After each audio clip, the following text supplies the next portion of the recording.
एक छोटे से गांव में काजल नाम की लड़की रहती थी, जिसके माता पिता साथ ही दादी रहती थी। काजल बड़ी हो रही थी और माता पिता का चिंता बढ़ रहा था।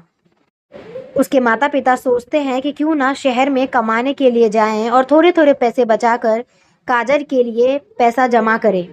और थोड़े टाइम के बाद काजल को वो अपने दादी के पास छोड़ के वो दोनों शहर के लिए निकल जाते हैं कमाने के लिए।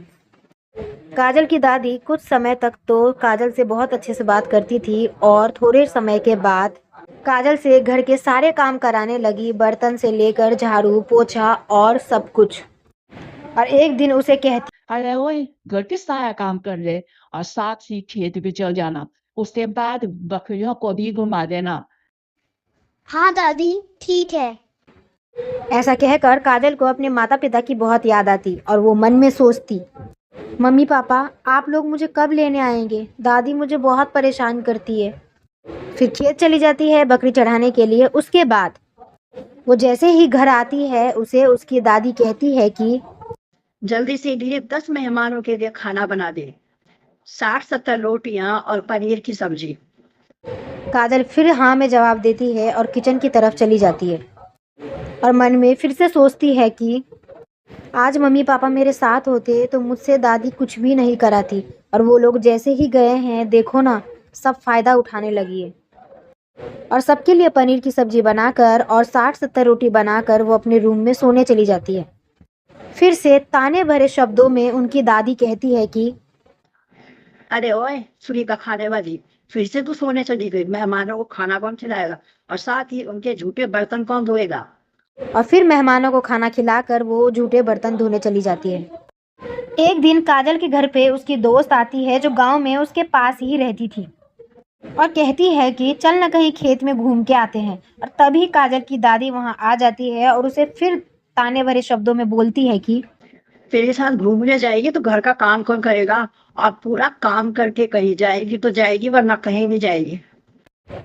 काजल अपनी दोस्त को कहती है कि रिया तो यहाँ से चली जा। रिया सब समझ रही थी और उसे भी बहुत बुरा लग रहा था अपनी दोस्त को ऐसी हालत में देखकर। रिया वहां से चली जाती है और काजल अपने घर में वापस आ जाती है।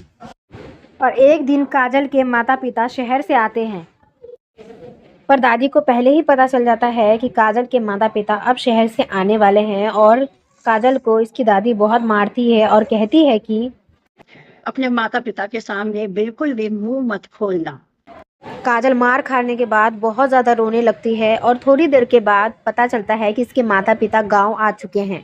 काजल अपने माता पिता से मिलने आती है और उन दोनों से गले लगकर बहुत ज़्यादा रोने लगती है। काजल का पिता कहता है कि तुम यहाँ खुश थी ना बेटी? तब काजल कुछ भी नहीं बोल पाती और बहुत ज़्यादा रोने लगती है। पर काजल की माँ ने काजल के हाथ में निशान देख लिया था और वो समझ जाती है कि यहाँ क्या चल रहा है। उसकी माँ एक ही सवाल पूछती है, क्या तुम्हें दादी मारती थी? और काजल बहुत ज़्यादा रोने लगती है और सच्चाई अपनी दादी की बता देती है। काजल के पिता ये सब देखकर बहुत ही ज़्यादा गुस्सा हो गए थे और काजल की ये दशा देखकर वो दूसरे दिन ही शहर का टिकट बना लेते हैं और तीनों वहाँ चले जाते हैं।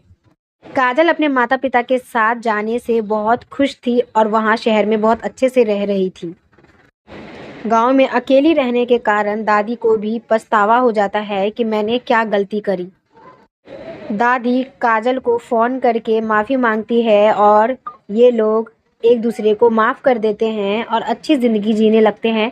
और काजल हर साल अपनी दादी से मिलने आती, ज़्यादा दिन नहीं रुकती, 2-3 दिन में वापस शहर चली जाती थी।